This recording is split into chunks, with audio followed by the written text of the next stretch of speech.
new topic. Actually, that is not new for us because we are teachers and we have a lot of experience and we all are educated and I think up to from 5 to 20 years experience we have as a teacher and this is our day-to-day life topic. That's why I think we must think about these points that we may implement these points in our teaching. Actually, we just I said we all our experience and we just some teachers may implement that points in their teaching also, but somewhere some teachers may get to improve their skills as a teacher so that today as we hear that the teacher who tells, that is a poor teacher, listen carefully, the teacher who tells, that is a poor teacher, the teacher who explains, that is average teacher, and who demonstrates, that is good teacher, and who motivates his students, that is a best teacher. So the concept is like that. We are just going to become motivator of our students. So don't teach them, just enable them to learn. So first of all,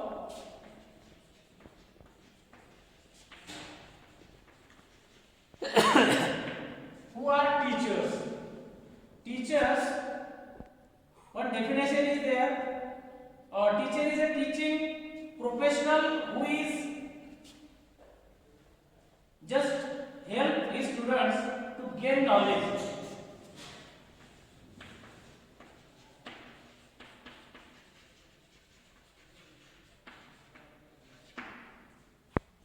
Teacher is not only give the knowledge to the students, but other than this, beyond this, there are certain points what teacher should do, what teacher may be in his career. So there are certain points that are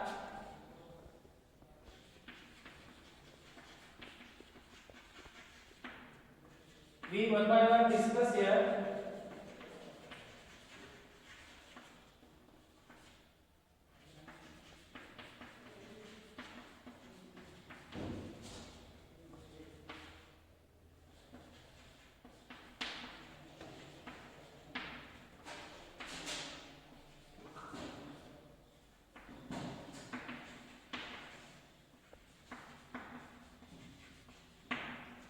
First of all, who is teacher? We just see this definition to gain knowledge to the students, that is the teacher. But other than this, we must think about this topic and we may think in our day-to-day life as a teacher.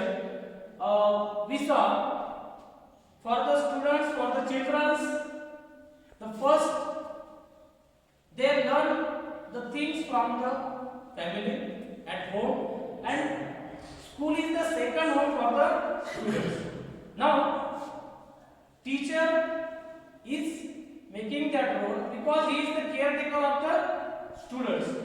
Because as we saw, first of all the family members taking care of their children at home, whatever he may require, that all things, knowledge and other things he get from his family members, but at school he gets whatever he wants, what knowledge he wants, that he get from the school, and that through the school, in school he just got that all things from the teacher, and that's why the second home is the concept that teacher is the second home for the students.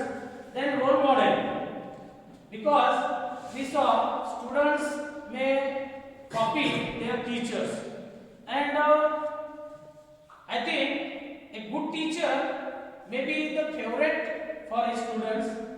So try to be favorite of your students. In what way we become favorite of our students? If we just politely take care of him and handle him very well, then that students may just take as you as a role model, and that is the thing. Then the support system. Support system, I think this point is like that. When a student is in a depression or in a nervous mood, then he is in search of some help, and that help he gets in school from his teacher, and teacher may support him wherever he just want some polite action from his teacher, and I think some inspiration or for suggestion, for some advice or suggestion he get, and that's why with that support, that is the he get that support from the teacher. That's why this support system, teacher is a support system of a student. Then motivator, because teacher is a constant motivator of students, and we know we always motivate our students, and wherever he require, because if we want some more positive result from our class, we must motivate our students. We just make eye contact with your students while teaching. We just make eye contact with students. That student may attentively learn your what you just try to teach, and he may get understand. Okay. Then the guiding lights. This point is like that. Some students with the bad company maybe just forget their real work as a study, but they just went in out direction. So in that position, in that situation, teacher must guide them. What is the right direction? What is the right things, or what is the wrong thing for him? And in this way, teacher is a guiding light for the students in his class. Then after, student is a planner. Other than this, student is taking planning from his teacher, and teacher just plan his life, plan his study, and that's why he is a planner. Then a creator. We know, for example, we just completed our annual function in 1 week before. That whatever qualities is built in students, because some born qualities may have in students. When we just give him chance, then that students already present their qualities, present their skills in front of us, and that's why that qualities, with the help of teacher, that qualities we may present, or that student may present in all of us. That's why the creator, then provider, skills and techniques we just give to students. That's why teacher is a provider. Then as a teacher, it's our role to observe our children. If in our day-to-day life, I think in our continuous evaluation system, there is a one point, there is daily observation. In our daily observation, students in what way is progressing, we must think about it, we must note it down to ourselves, and that's why if he is doing some mistakes, we must stop him, and that student may went in a right direction,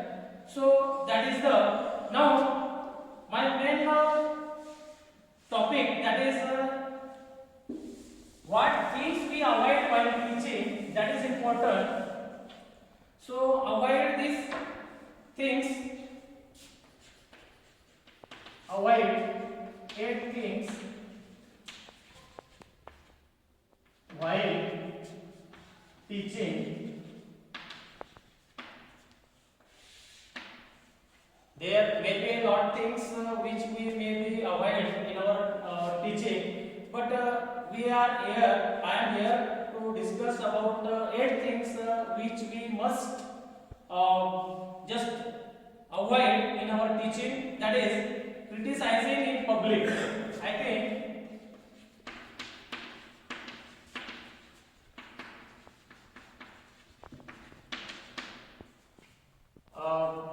criticizing in public, it means students may be wrong wherever he is doing sports activities on the ground, in the classroom, but if he is wrong anywhere, try to avoid criticizing in the whole class. That may be he just feel insulted, and with that thing he may went in depression, or he just avoid the studies. That may be went in a wrong direction. That's why we must, now this thing we must avoid. Criticize we must avoid. Then by avoiding this, we just appreciate it. We must appreciate it. If he is doing wrong, then in what way we appreciate it? No. But that is our skill, and at that time we must politely or emotionally, you just handle that children and handle that student and appreciate it. Not believing on students. The second point is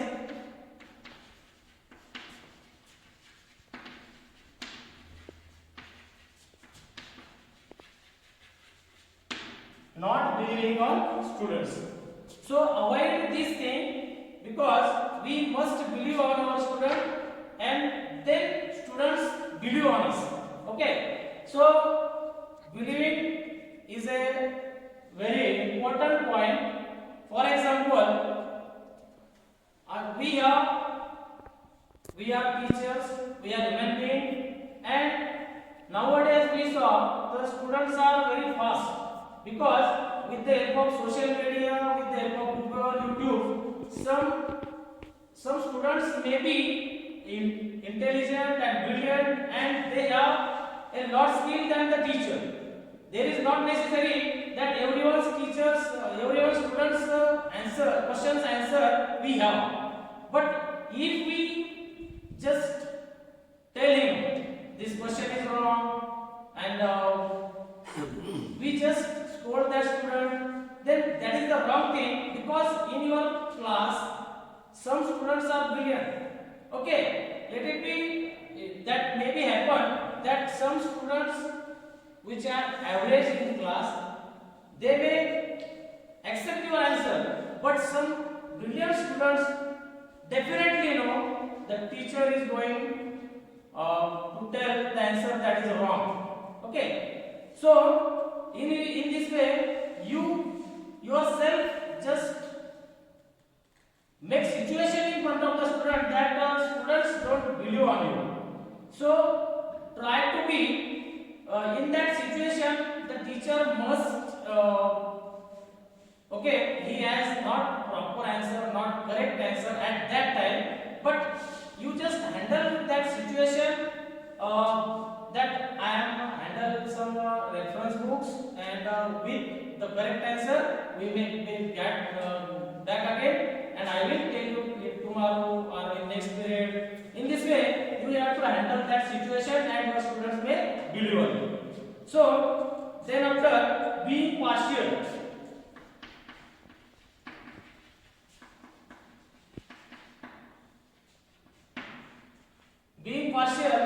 okay, knowingly, unknowingly, we just ask questions to the boys, not ask the questions to the girls. We may ask ask questions to the brilliant students, but I think that is the partiality. So all students which are seated in front of us, that are equal for us, and we equally ask questions to boys, girls, and poor students, average students, and all type of students. Because if we just concentrate on girls, then boys or brilliant students may think that thing in another way. So that's why being partiality is a thing we must avoid. Then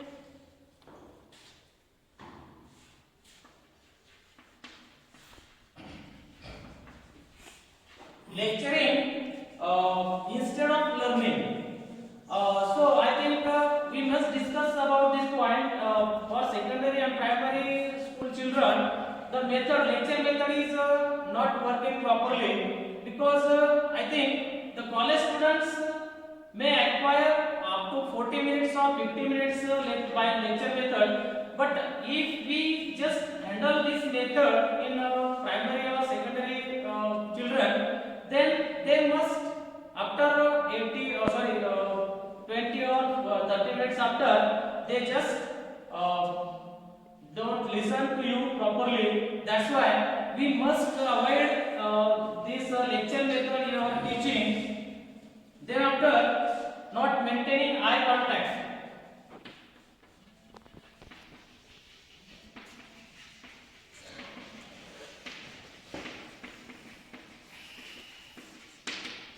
As we said before, just wanted feel that teacher is observing me. So in this way, teacher just avoid the not maintaining eye contact.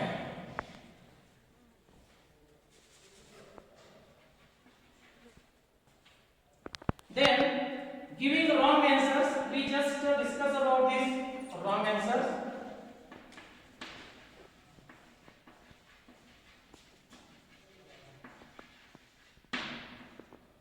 So that is, we just discuss about this giving wrong answers. So we just tell the students we will see that question or that point in next period or next time, and I will back with the right answer to you. And this thing may make belief of students on you. So next, making fun of students question.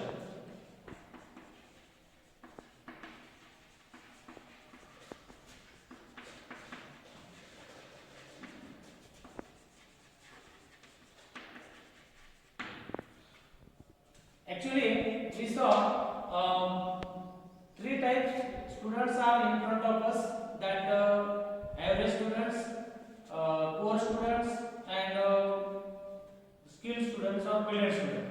So we saw only brilliant students, they are encouraged to ask question in the classroom to the direct teacher, but only in our class, for example, 45 students are there. I think 5 to 10 students are brilliant, and that student just have their courage to ask the question. And after that, we just be open-minded and try to make comfortable to the students. Each and every student may ask the question to you, and if we make fun to that students, then he didn't make courage to ask question next time. So we must avoid this thing, making fun of the students question. Each and every student, because we just discuss that lecture method, that is one way procedure. But here, if you ask questions to the students, students may ask questions to you. That is the two-way communication in the classroom. That's why we must think about it. We just avoid making fun of the questions of the students, and we make them open-minded to ask any doubt or any question to him in the classroom. That may be that your topic may be going to success.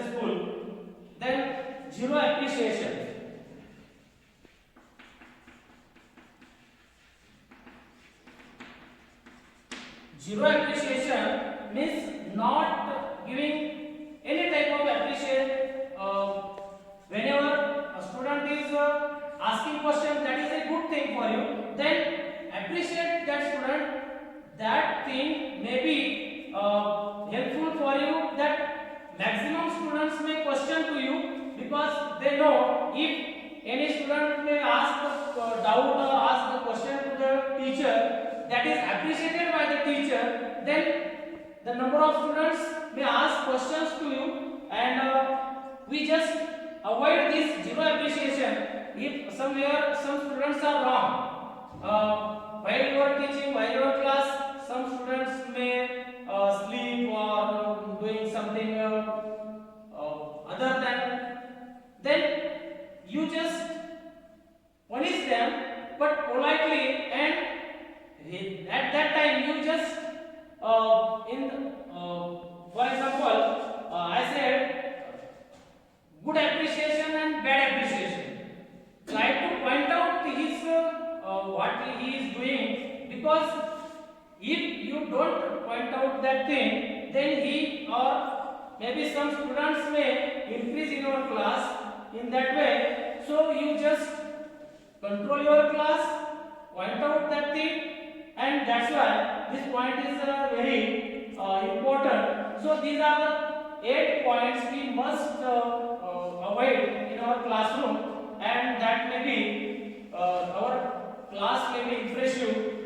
Then as a conclusion, if we just avoid 8 things, then just for example, in this discussion, we just avoid this thing, and what we do, what shall we do, that is the conclusion once again here. So one feedback at a time. For example, we have a complaint about any of the student, that is, there is a multiple complaints of any of the student. So directly when we communicate with him, directly we just told him that all things, then that student maybe take that thing as a wrong. So one by one, slowly you just take feedback from that students. Then continuous interaction, that may be helpful for a good teacher. Then provide safe and mental environment in the classroom or in the school for the students. Then one point, that is spread body positivity.